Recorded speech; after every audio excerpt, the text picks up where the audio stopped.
Unlike the female students who had recently all moved into the new dorm building inside the university, most of the male students still lived in the one-story houses near the front entrance to the campus.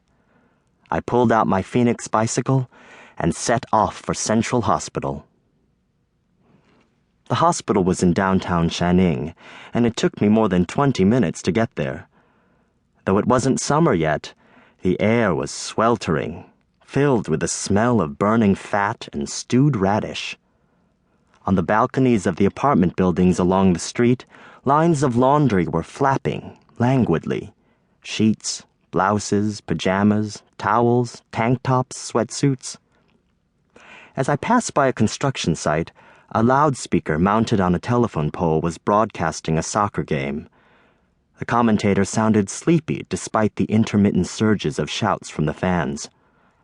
All the workers at the site were resting inside the building caged by bamboo scaffolding. The skeleton-like cranes and the drum-like mixers were motionless.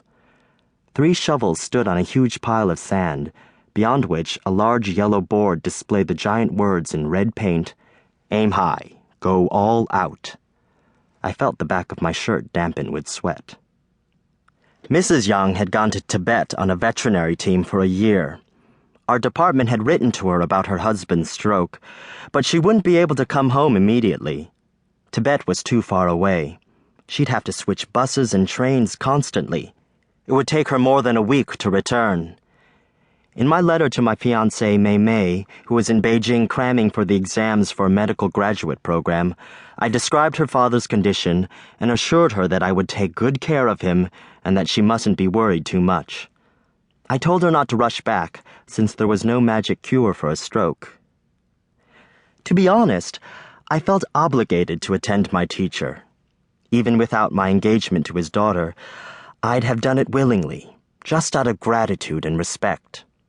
For almost 2 years he had taught me individually, discussing classical poetry and poetics with me almost every Saturday afternoon, selecting books for me to read, directing my master's thesis, and correcting my papers for publication. He was the best teacher I'd ever had, knowledgeable about the field of poetics and devoted to his students. Some of my fellow graduate students felt uncomfortable having him as their advisor. "He's too demanding," they would say. But I enjoyed working with him. I didn't even mind some of them calling me Mr. Yang Jr. In a way, I was his disciple. Mr. Yang was sleeping as I stepped into the sick room. He was shorn of the IV apparatus affixed to him in intensive care. The room was a makeshift place, quite large for one bed, but dusky and rather damp. Its square window looked south onto a mountain of anthracite in the backyard of the hospital. Beyond the coal pile, a pair of concrete smokestacks spewed whitish fumes, and a few aspen crowns swayed indolently. The backyard suggested a factory. More exactly, a power plant. Even the air here looked grayish. By contrast, the front yard resembled a garden or a park, planted with holly bushes, drooping willows, sycamores, and flowers, including roses, azaleas, geraniums, and fringed irises. There was even an oval pond, built of bricks and rocks, abounding in fan-tailed goldfish. White-robed doctors and nurses strolled through the flowers and trees as if they had nothing urgent to do. Shabby as Mr. Yang's room was, having it was a rare privilege. Few patients could have a sick room solely to themselves.